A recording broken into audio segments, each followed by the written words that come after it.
Our God is great.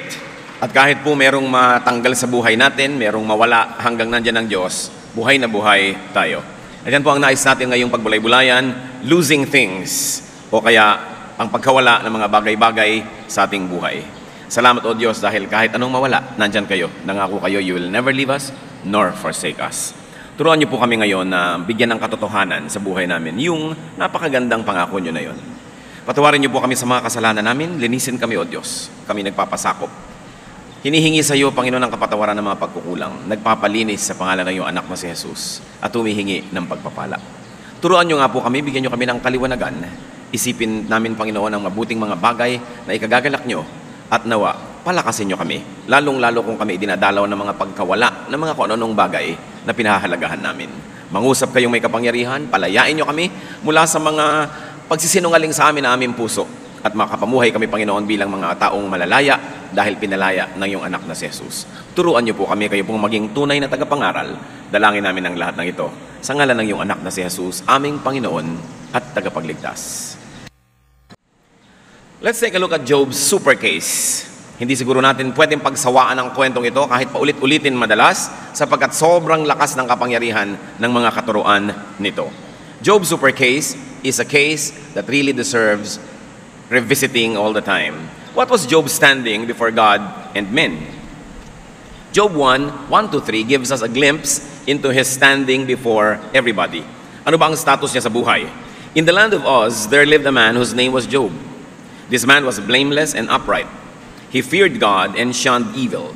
He had 7 sons and 3 daughters, and he owned 7,000 sheep, 3,000 camels, 500 yoke of oxen, and 500 donkeys. He had a large number of servants. He was the greatest man among all the people in the east. So he was a very godly man. Yan ang kanyang katayuan sa buhay. He was very, very rich, and he was a very, very blessed man. So you'd think he's very, very secure.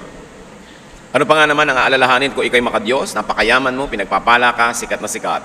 But then let's take a look at Job's trial. Job 1:6-12. One day the angels of the Lord came to present themselves, and Satan also came with them. The Lord said to Satan, "Where have you come from?" Satan answered the Lord, "From roaming through the earth and going back and forth in it." Then the Lord said to Satan, "Have you considered my servant Job?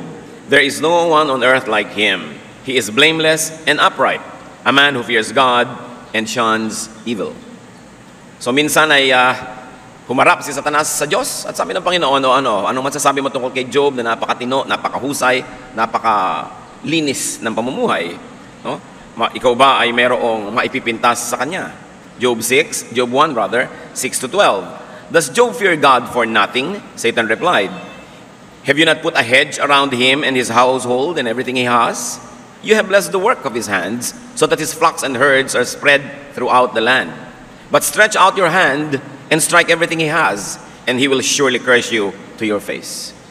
Sabi, wala naman ako maipipinta sa kanya kasi wala namang kulang sa buhay niya eh. Lahat ibinigay niyo na. Ang yaman-yaman niya. Sikat na sikat. Siyempre, godly. Pero subukan yung bawiin niya mga yan. Subukan yung tanggalan siya ng mga pagpapala at isusumpa niya kayo ng harap-harapan. Verse 12, the Lord said to Satan, "Very well then, everything he has is in your hands. But on the man himself, do not lay a finger." So ang sabi ng Panginoon, sige, pinapayagan kita na ilagay sa pagsubok si Job. Lahat ng ari-arian niya na galing sa akin, pwede mong galawin. Huwag mo lang gagalawin yung katawan niya. Puwera siya. Lahat lang nasa labas ng katawan niya. Siya, hindi. So this very godly man was going to have a very, very difficult life. He's going to suffer loss of wealth. Kasi yun ang paratang sa kanya ni Satan eh. Makadiyos lang naman yan kasi mayaman. Subukan mo papaghirapin. Sige, bahala ka kung anong gusto mong gawin. Huwag mo lang siyang gagalawin. Puwera ang katawan. So let's take a look at Job's great loss. He lost wealth. He lost things. Kayamanan, mga bagay-bagay. Paano nangyari yon? Napakasakit, Kuya Eddie. Job 1:13-15. One day when Job's sons and daughters were feasting and drinking wine at the oldest brother's house, a messenger came to Job and said, "The oxen were plowing and the donkeys were grazing nearby, and the Sabaeans attacked and carried them off. They put the servants to the sword, and I'm the only one who has escaped to tell you." So anong unang nawala kay Job? mga katulong, mga alipin na noong unang panahon, binibilang na kayamanan, wealth. He also lost oxen and donkeys. Ang kanyang mga alagang hayop na napakaraming nagpapayaman sa kanya, ninakaw ng mga bandido. So this terrible thing was caused by men. Mga tao ang dinaanan ng dilubyong ito, sila ang lumikha. Para bang bumagsak na ang langit kay Job, pero hindi pa yun sapat. Job 1:16, while he was still speaking, another messenger came and said, the fire of God fell from the sky and burned up the sheep and the servants, and I am the only one who has escaped to tell you. Kung sa gawin doon ay ninakaw ang kanyang mga hayop at pinatay ang mga katulong, sa banda naman dito ay umulan ng apoy mula sa langit, natupok ang mga natitirang mga hayop doon at ang mga katulong na nag-aalaga ng mga hayop na yon. So there was another great loss of servants and sheep. They were burned up. This time not attributed to men by the witness, but he said, fire from heaven. Hindi na galing sa tao, galing na sa taas. It was not man-made. Pwede ka kasing mawalan galing sa tao, pwede kang mawalan galing sa taas. Job 1:17, parang hindi pa kasya ang mga problema na yon in one day. While he was still speaking, another messenger came and said, the Chaldeans formed 3 raiding parties and swept down on your camels and carried them off. They put the servants to the sword, and I am the only one who has escaped to tell you. So far, sa dami-dami mga katulong ni Job, 3 lang ang natira, at lahat sila ay dumating na may masamang balita. Malungkot na balita. Sinalakay naman sila ng iba na namang grupo, ninakaw ang mga kamelyo na kayamanan din. Nung araw, yung mga kamelyo parang kotse yan ngayon. Yung mga kamelyo, pan-transport, kayamanan. Sabi, ako lang po ang natira para maibalita ito sa inyo. There was another great loss of servants and camels. Hindi lang dumating ang problema kay Job, sapin-sapin, patong-patong. No? What was Job's reaction and attitude that showed his character? Siyempre, pag may dumadating sa atin, lumalabas ang tunay nating pagkatao. Job 1:20-22. At this Job got up and tore his robe and shaved his head. Then he fell to the ground in worship and said, naked I came from my mother's womb, and naked I will depart. The Lord gave, and the Lord has taken away. May the name of the Lord be praised. In all this, Job did not sin by charging God with wrongdoing. Pagkarami-raming kayamanan ang nawala sa loob ng isang araw, pagkarami-raming tauhan ang namatay sa loob ng isang araw, sabi ni Job, nagpahiram ang Diyos, bumawi, purihin siya, dahil nakahiram ako, kahit sandali. At sinabi sa Biblia, sa lahat ng yan, hindi siya nagkasala. Di niya sinisi ang Diyos. Hindi katulad ng marami sa atin, biglang sisisihin ang Diyos, why, oh God, why, oh why, bakit? Bakit ako pa? Yun ang tanong natin What makes you better than your neighbor para sabihin, bakit ako pa? Bakit yung asawa ko pa? Bakit yung anak ko pa? Dapat nating suriin na lahat tayo ay nagkakasala sa Diyos. Balikan natin si Job. Anong ginawa niya? He mourned. Nagluksa. Nakakaluksa naman talaga yung nangyari. Alam naman mag-party ka. Nalungkot. Inahit niya ang kanyang buhok. Nakalbo siya. Sinira niya yung kanyang damit bilang sagisag ng pagluluksa. Tapos nagpatira pa sa Diyos. He worshiped God. Hindi siya nag-worship noon bilang masayang tao. Nag-worship siya bilang isang nagluluksang tao. Mga kapatid, hindi lang po masaya ang nag-worship. Kahit ka malungkot, kahit ka nawalan, kahit ka naubusan, kahit ka nagluluksa, pagsamba pa rin sa Panginoon ang dapat gawin. Kaya napakaganda ng kanyang kasaysayan na hindi natin pinagsasawa ang balik-balikan. Bakit niya nagawa yon? Na sa kabila ng lahat sumamba, he refreshed his memory that he never really owned anything. Importante yon.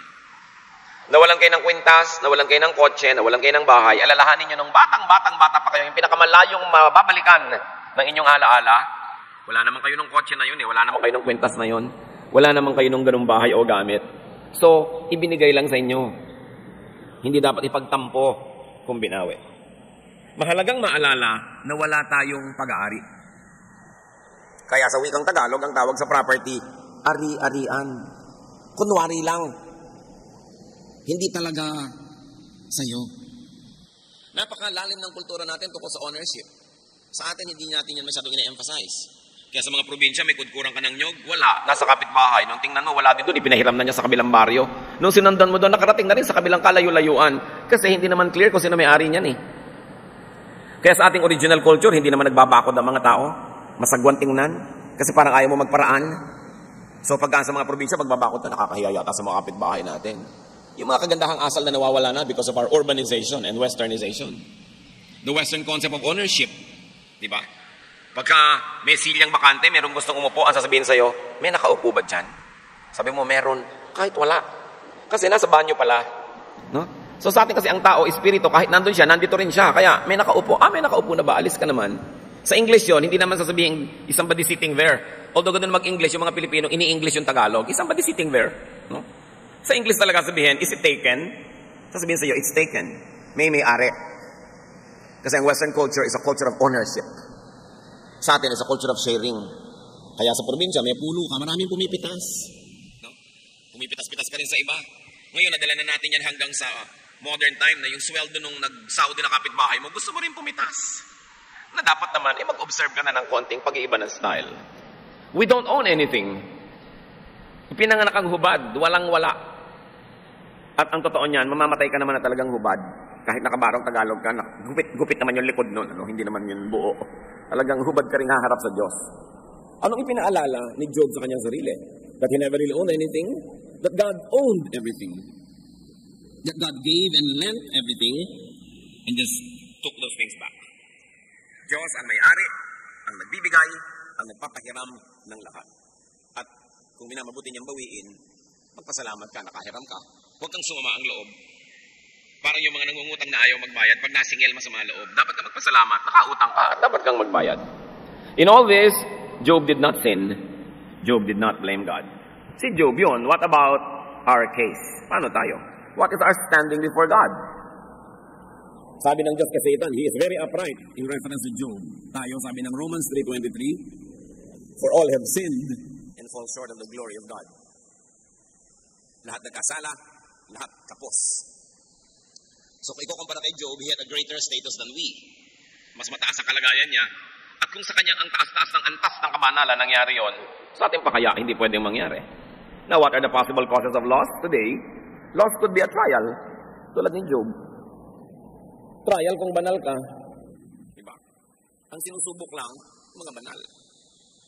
James 1:12, blessed is the man who perseveres under trial, because when he has stood the test, he will receive the crown of life that God has promised to those who love Him. Pinagpapala daw yung sinusubok. Kasi, pag pinayagan ng Diyos sa subukin ka, sukat ka niya eh. Alam niya ang ending, mananalo ka. Kaya ang sabi sa Bible, God does not permit us to be tempted beyond our strength. But with the same temptation also gives us a way out. Pag pinayagan ng Diyos na ikaw ay magdaan sa pagsubok, sukat niya ang kakayahan mo. Binibigyan ka lang niya ng oportunidad na magkamedalya. Pero pwede mong ipatalo ang laban kung hindi mo gagamitin ang iyong lakas na ibinibigay ng Diyos. Pwede maging talo ka pero hindi dahil ipinatalo ka ng Diyos. Kasi nagpatalo ka. Kasi ang sabi, hindi ka papayagan na magkaroon ng anumang mga pagsubok na hindi mo kaya. At kasama ng pagsubok, ibinibigay din ng Diyos yung paraan para makaiwas ka at magtagumpay. So it could be trial or it could be training. Sasabihin, wala naman akong ginawang masama. Bakit ako nagkakaganito? Baka trial. O kaya, sasabihin mo uli, bakit ako nagkakaganito? Pwedeng training. Hinahanda ka ng Diyos sa maraming mga magagaling at dakilang bagay. 1 Peter 5:10, and God, after you have suffered a little while, will Himself restore you and make you strong, firm, and steadfast. Para yung mga athletes, tinetrain, ang mga singers, tinetrain, kahit sino na may specialization, tinetrain, hirap na hirap during training period, pero during the competition, madali na, nananalo na. So kung dumarating sa atin yung pagsubok, yung mga bagay na nawawala sa atin, mga training yan, kung hindi trial. Ngayon, kung hindi training, hindi trial, meron pa tayong pwedeng isipin. It would be fruit of our sins. Results of our shortcomings. Galatians 6:7, do not be deceived. God cannot be mocked. A man reaps what he sows. Nagtanim ka ng hindi mabuti, syempre, hindi mabuti nga anihin mo. Pinapahiram ka ng magandang bagay, winawaldas mo, babawiin. Hindi ka naman magandang pahiramin eh, sayang. Binibigyan ka ng magagandang bagay, hindi mo pinapalago, hindi tumutubo ang Diyos, binabawi. Tulad doon sa parable of the talents. Binawian, yung ayaw, palaguin yung ibinigay sa kanya. Ngayon, kung hindi siya trial, hindi training, hindi pa rin fruit of your shortcoming, hindi mo masabing, wala naman ako maisip na masamang nagawa ko, ba't ako nagkakaganito? Well, Solomon has another proposal. It could be time and chance. Ecclesiastes 9:11. Sabi ni Solomon na pinakamarunong na tao. I have seen something else under the sun. Alam nyo, may napansin pa ako isang bagay. Napansin nyo ba? The race is not to the swift, or the battle to the strong, nor does food come to the wise, or wealth to the brilliant, or favor to the learned. But time and chance happen to them all. Sabi niya, alam nyo, sa karunungan ko at pag-aaral ko ng buhay, may napansin ako. Hindi laging nananalo sa karera ang mabilis tumakbo. Hindi laging nananalo sa gera yung malakas. Hindi laging kumakain ng masarap yung matalino. Hindi laging pumupunta ang kayamanan sa magagaling o sa mga aral. Sabi niya, alam niyo, kung minsan, swerte-swerte lang. Sabi niya, time and chance happen to them all.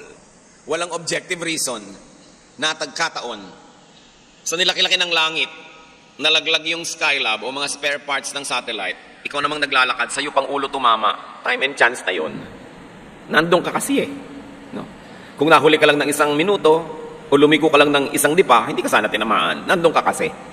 Hindi lahat ng bagay mayroong dahilan.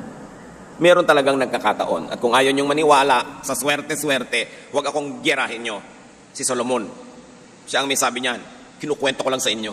Sabi yan ni Solomon. So ano ba ang nangyayari sa atin mga kapatid? We lose things. Nawawalan tayo. Sino sa inyo nawalan ng cellphone kahapon? Siguro yung nawalan ng cellphone kahapon, 3 months ago nawalan din. 9 months ago nawalan din. Kasi yung mga nawawalan ng cellphone, sila naman ang sila yung nawawalan eh. Siguro burara. Yung mga nadudukutan, sila na lang lagi yung nadudukutan. Siguro kasi yung pera nila nakaluwa sa bulsa nila, nakatingin sila sa langit. Yun naman ang yun hindi ba? Yung nagugulpe, laging sila yung nagugulpe. May mga taong takaw gulpe. Paano naglalakad pa lang, nakakainis na. Ang itsura talagang parang sinasabing gulpihin mo ako. Pagpabalik-balik sa inyo ang malas, hindi na malas yun. Sobrang chance para malasing kayo, di ba? Pag rule na ng buhay nyo yun, meron kayong sistema na dapat baguhin. Kung kayo laging nai-in-love, laging naniniwala sa mga kasinungalingan ng iniibig nyo, nakakapitong nobyo na kayo, yun at yun, hindi na malas ang tawag doon.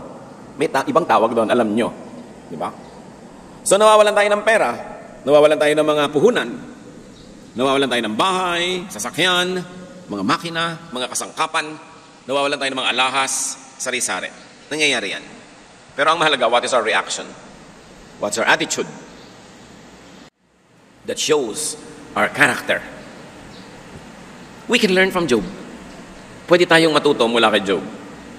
Ano bang ginawa niya? Like him, we can mourn. Pwede naman tayong magluksa eh. It's valid. It's all right to feel bad. Kahit ka Kristiyano, kahit ka banal, okay lang malungkot, okay lang maghinayang. Tama lang na malumbay. Panapanahon yan eh. Ecclesiastes 3:1 and 4. There is a time for everything, and a season for every activity under heaven. A time to weep, and a time to laugh. A time to mourn, and a time to dance. Kung nawalan ka, panahon yan para malumbay, malungkot, manghinayang. But like Job, we can and we should review the facts.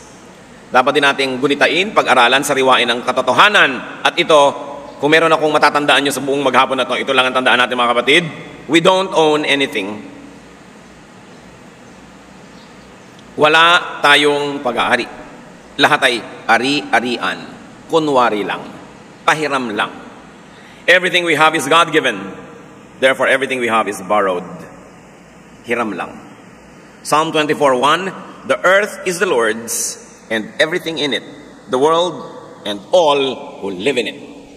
Ang mundo, ang lahat ng nasa mundo, gumagalaw dito, nakatira dito, nakalagay dito sa Diyos. So wala naman talagang nawawala. Nawala yung cellphone mo, lumipat lang naman sa kamay ng iba, wala naman talagang nawala. Andiyan pa rin yan. Diba? At wala ka namang nabibili. Mayroong isang magandang halaman sa Bulacan Garden, binayaran mo na ang mahal-mahal, dinala mo sa bahay mo para doon lang malanta. Diba? So ano nangyayari? Wala namang nawala sa planeta, mula doon lumipat lang sa'yo. Nagpapalipat-lipat lang. But nothing is lost or gained in this world. So dapat hindi tayo masyadong attached. Hindi ka masyadong in love. Kung meron tayong pangalawang dapat matandaan, one is, sabihin nyo nga sa katabi nyo ano una? Sabi. Ano? You don't own anything. Number 2, you cannot lose anything you never owned in the first place. Yun lang, pwede na kayo umuwi. Yun na yung mensahe. Wala tayong pag-aari, therefore walang pwedeng mawala sa atin. Kasi paano mawawala sa'yo yung hindi naman sa'yo? So, ay, nawalan ako ng pera. Hindi ka nawalan ng pera. No? Pinanganak ka, wala ka ng dalang pera eh. Hindi sa'yo yun, so hindi nawala. Okay? Walang nawala. Nawalan ako ng asawa. Bakit no, ipanganak ka ba? May asawa ka na. Hindi nawala. Hindi naman sa'yo eh. Walang nawawala. Alam nyo kung bakit tayo nagdurusa? People suffer loss because they are deceived into thinking as owners.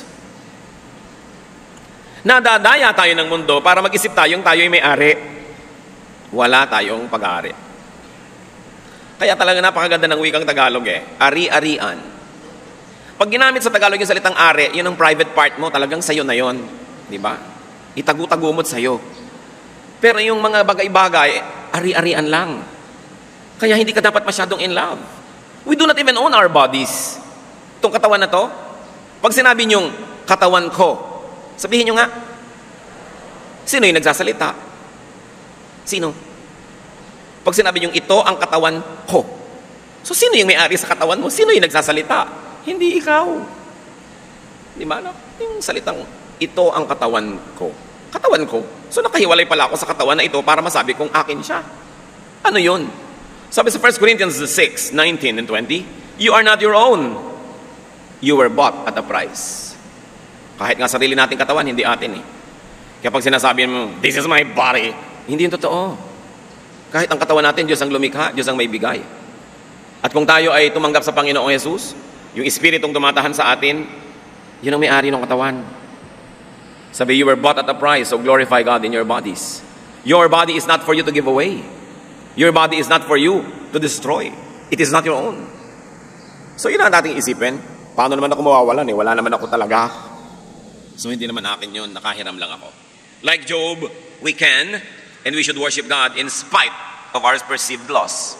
In fact, we should worship God because of our perceived loss. Nawalan ka na pala, lalo ka dapat sumamba sa Diyos. Magtatampo ka sa Diyos, di lalo ka nawalan. Sa kabila ng kawalaan, in fact, dahil sa kawalaan, dapat lalo kang lumapit sa Diyos. All the more that you need God, all the more that you need to be close to God. Si David, nung nag-aagaw buhay ang kanyang munting anak na may sakit, hindi kumain, nag-ayuno, nagdasal, hindi naligo, hindi nag-ahit. Walang ginawa kundi manalangin. Sabi niya, baka tingin tayo ng Diyos. Todo na to. Walang kainan, walang liguan, walang gagawin kundi magdasal. Namatay yung bata. Naranasan niyo na ba yan? Kahit kutakot-takot na dasal, sino nang tinext nyo, the prayer brigade, prayer warriors, storming the gates of heaven, prayer, namatay pa rin. Yung ipinagpe-pray. O bumagsak ka pa rin sa exam. O kung ano man yun, nabigo ka pa rin, anong gagawin mo? Si David, tulad ni Job, may halimbawa. 1 Samuel 12:20. Nung malaman ni David na namatay pa rin yung bata, then David got up from the ground. After he had washed, put on lotions, and changed his clothes, he went into the house of the Lord and worshipped. Anong gagawin niyo pag nawalan? Maligo, magpabango, magbihis, sumamba. Nawala na nga kayo, hindi pa ganun ang gagawin niyo, madodoble ang kawalan. Hindi siya naintindihan ng mga katulong. Sabi, bakit po kayo ganyan nung buhay yung bata? Ang lungkot niyo. Ngayong namatay, mukhang sumaya pa kayo. Hindi ako sumaya, sabi niya. Nung buhay pa, may magagawa pa tayo eh. Ngayon namatay na, wala na. Ano pang gagawin natin? Sumamba tayo, yun ang dapat natin gawin. Alam nyo kung kailan nyo pwedeng gawin yun, mga kapatid? Yung pag may namatay, magbibihis kayo, magpapabango, kakain. Kung nung habang nabubuhay, ay pinanalangin nyo, pinaglingkuran nyo, ginawa nyo lahat ng magagawa nyo, tapos namatay pa rin, tumigil na kayo sa kalungkutan. Nagawa nyo ng gagawin nyo eh. Pero kung wala naman talaga kayong ginawa, ay talagang dapat kayo malungkot niyan. Diba? Kaya dapat yung ginagawa mo para sa mahal mo sa buhay, habang buhay. Para kung namatay, pwede kang maligo, magpabango. Huwag niyong paniwalaan yung mga matatanda sa probinsya na ayaw kang papaliguin pag may namatay. Ang miserable na ng itsura mo kasi. Pero alam nyo, meron din kahulugan nyo kasi nung araw yung mga banyo ng mga bahay ang lalayo eh. Tapos ang daming naglalamay, balot ka ng tuwalya, dadaan ka, excuse me, para ka lang maligo doon sa batalan, nakita ka na ng lahat ng naglalamay, kaya ka hindi pinapapaligo. Ngayon naman, may private banyo ka, pwede nang ibahin ang tradisyon. Ang atin po mga tinatawag ng mga pamahiin, may practical use lahat yan. Yung sabihin, ay huwag kang luluha doon sa namatay, bla bla bla. Kung ano-ano lang yun, pero ang ibig sabihin lang, take control of yourself. Ganun lang. Very, very practical. Yung huwag kayong magwawalis dahil may patay. Kasi nga naman, hirap na hirap ka na, ang lungkot-lungkot mo na, ang dami-daming tao, dumudumi yung bahay, tapos ine-expect ka pa, linis ng linis. Doble hirap naman. Kaya tinotolerate ka na huwag maglinis, umiimbento ng mga bawal maglinis. Actually, ang tatalino ng mga tinatawag yung pamahiin, laging may practical use. But when the use no longer exists, then you can change the ways. So, itong si Job, namatay lahat ng katulong, namatay ang mga anak, at hindi pa yun ang topic natin, sa second service pa yun, yung mga anak. Ngayon, kayamanan pa lang. Okay? Nawala ang lahat-lahat. Alam niyo, sabi ng kanyang asawa sa Job 2, 9 to 10, his wife said to him, "Are you still holding on to your integrity? Curse God and die." Bigyan na ng mga asawa to, kaya pala hindi kasama sa kinuha ni Satanas, kakampi. Sabi, ano ka ba? Namayawag yung asawa. Worship ka pa na worship dyan eh. Naghirap na nga tayo dito. Ba't di mo nalang murahin ng Diyos? At tapos mamatay ka na rin. Kaya itinira ni Satanas, kakampi. Sa pagpaparusa kay Job. Verse 10, he replied, "You are talking like a foolish woman. Shall we accept good from God and not trouble?" Ito nga naman. Pambira ka, di ka magpakatalino. Pipiliin lang ba natin na tatanggapin natin sa Diyos? Kung anong gusto niya ibigay, yun ang tatanggapin natin. So the lesson from Job, accept whatever God gives you. Tanggapin mo kung anong binibigay sa'yo, o kaya tanggapin mo kung anong binabawi sa'yo. Hindi naman pwede magkamali ang Diyos. Like Job, do not sin. Do not blame God. Especially do not turn away from God. In fact, get closer to God. Yun na lang ang defense mo. Lumapit ka lalo sa Diyos. So Job passed the test. At dahil in flying colors, he passed the test, Job 42:12 tells us, the Lord blessed the latter part of Job's life more than the first. Sa makatuwid, kung gaano karaming kayamanan ni Job nung una, bago nalipol, dinoble pa ng Diyos. At kahit namatay lahat yung anak niya, binigyan siya ng pagkahaba-habang buhay na nagkaroon pa siya ng mga anak na higit pang magaganda at higit pang mas magagandang lalaki. Job 42:16 to 17, after this, Job lived 140 years. He saw his children and their children to the 4th generation, and so he died old and full of years. Hindi siya 140 years old, mga kapatid, ha? After everything happened, he lived an additional 140 years. Gusto niyo yun? Naku, mahihirapan ang mga dermatologist sa inyo niyan. Pero, pwede. Kasi, walang imposible sa Diyos. Sabi ng anghel kay Mary, nung sinabi ni Mary, kadalaga kong tao, magbubuntis ako, Luke 1:37, nothing is impossible with God. Mga kapatid, kung meron sa ating nakaranas ng yumaman, tapos naghihirap uli, pwede kayong yumaman uli? Si Job nga eh. Nawalan kayo ng asawa, pwede kayong magkaroon muli, lalo't namatay na siya. No? Nawalan kayo ng pag-ibig, pwede magkaroon muli, muling buksan ang puso. No? Nawalan kayo ng mga bagay-bagay, nalugi kayo sa negosyo, pwede pa kayong bumangon. Bakit? Kasi yung Diyos ni Job, Diyos nyo rin eh. Pwede. Pwede tayong makabangon muli. Ang ganda ng kasaysayan. When facing and suffering loss, do a Job. Trust God. Magtiwala. Pag nawawala na kayo ng mga bagay-bagay, nawawala na kayo ng mga tao sa paligid, tiyakin yung hindi kayo mawawala ng pananalig. Kasi yun na lang ang natitira nating yaman at pag-asa. Proverbs 3:5, trust in the Lord with all your heart and lean not on your own understanding. Huwag kang magtiwala sa sarili mong dunong, sa sarili mong karanasan, sa sarili mong logic. Sometimes, hindi logical sa ating standard ang ginagawa ng Diyos. Sabi niya, lagi kang magtiwala and entrust yourself to God. Nawawalan ka na nga, kanino pa ipagtitiwala ang sarili mo? Dapat sa Diyos. Hindi kung kanino. Jeremiah 29:11, sabi ng Diyos, for I know the plans I have for you, declares the Lord. Plans to prosper you and not to harm you. Plans to give you hope and a future. Pwede nating angkinin ng pangako na ito. Sabi ng Diyos, may plano ko sa iyo. At hindi masama ang plano ko para sa iyo.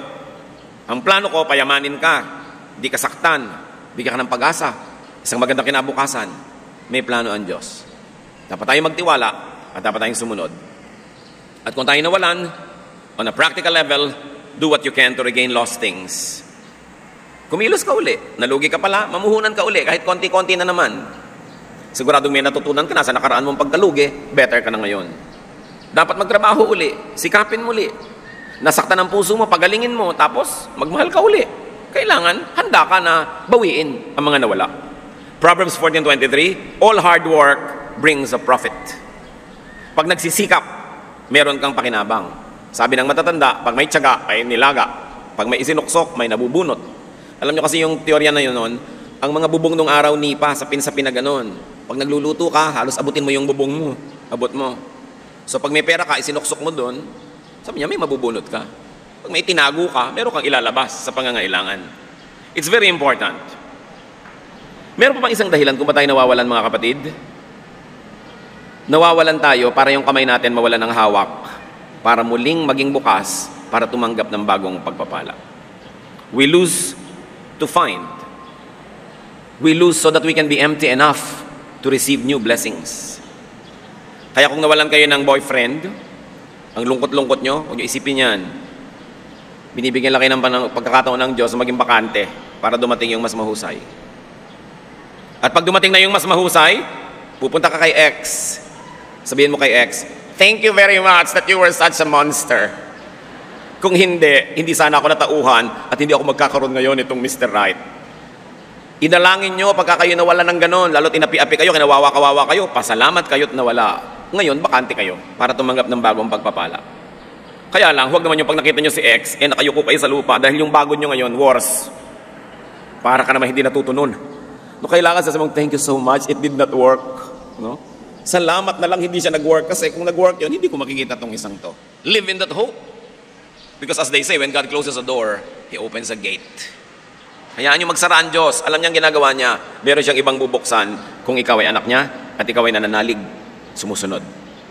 Even if Job's happy ending doesn't happen exactly to you, be exactly like Job in sticking closely to God. Gayahin natin si Job, kahit yung ending hindi ganun, kahit hindi ka mabuhay ng plus 140 years, kahit ano pang maging wakas niyan, tularan natin siya, hindi siya bumitaw sa Diyos. Isaiah 40:31, "But those who hope in the Lord will renew their strength." Nangihina na pala kayo, ang gawin, hope in the Lord. Babalik ang lakas. So they soar on wings like eagles. They run and will not grow weary. They will walk and not be faint. In other words, you will go beyond the ordinary. So what's your antidote to pain due to loss? Kanina pa natin pinapaulit-ulit, ano ba talaga ang pangontra?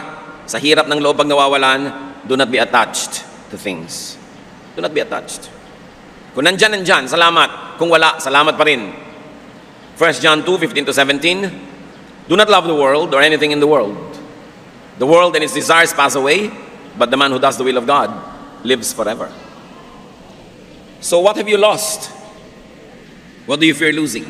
May tanong ako, huwag muna kayo magsara ng mga notes nyo. Ano kinakatakot nyo mawala, kapatid? Usually, yumaman ka na, ang number one mong fear, maghirap muli. Usually, nakakita ka ng, "Wow, jackpot, ako sa papa ko ngayon." Takot na takot ka nang mawala yan. Nakarating ka na sa isang level ng pamumuhay na ang taas, ang takot mo bumaba uli yun. Alam nyo dapat gawin kung natatakot tayong ganun, mga kapatid? Practice. Mag-practice kayo na mawalan. Para kung sakaling dumating, huwag naman, medyo sanay kayo. Halimbawa, marami kayong sasakyan, 30 taon na kayo hindi nakakapag-bus, paminsan-minsan mag-bus kayo. Ang dami-dami yung pera, nabibili nyo lahat ng kakainin nyo, paminsan-minsan, sasabihin nyo sa inyong bahay, "Today, we're going to live on a wage earner's budget." Sa 3 araw, kakain tayo ng kinakain ng mga minimum wage earners. Practice. Sanay kayo lagi naka-aircon. O ngayon, mga 2 araw wala tayong aircon. Mag-practice. Kung dumating man, medyo may rehearsal ka, hindi masyadong shocker. At kung hindi dumating, na sana'y wag, nada mamumuli kung paano mahirapan, at kung ganon, bumubukas ang iyong puso sa mga nakapaligid sa iyong nandun pa sa hirap. Kung minsan kasi gumiginhawa ka, namamanhid ka sa kahirapan, ayaw mo nang balikan, ayaw mo nang sariwain dahil traumatic, pero nakakalimutan mo ring maraming taong nagdurusa pa na pwede mong tulungan. Na-review. Mahalaga yun, mag-practice. And stay godly. Bagamat staying godly is not always a guarantee against difficulty. Kung minsan nga, kaya ka nahihirapan, godly ka eh. Tulad ni Job. Pero pag nangyari yon, may maganda naman layunin ng Diyos at hindi siya nagkakamali. Pero ang talagang tunay na message natin, mga kapatid, you will never lose anything because you don't own anything. You don't own anything. So huwag kang matakot mawalan. Matthew 6:33, "Seek first His kingdom and His righteousness, and all these things that you like will be added to you." Aming Diyos, salamat sapagkat kayo ay Diyos na may-ari ng lahat at nagpapahiram sa amin. Turuan mo nga po kami, Lord, na bagamat nag-enjoy ng mga bagay na ipinapahiram nyo, huwag masyadong ma-in-love, huwag masyadong ma-attach. Na ituring namin ito ay ari-arian, at kung ganoon sa inyo, kung ganoon dapat namin i-share, at dapat huwag namin sambahin. Ipakita mo sa amin, Panginoon, ang aming mga kinakatakutan, at ipaliwanag mo sa amin kung ba't hindi kami dapat matakot.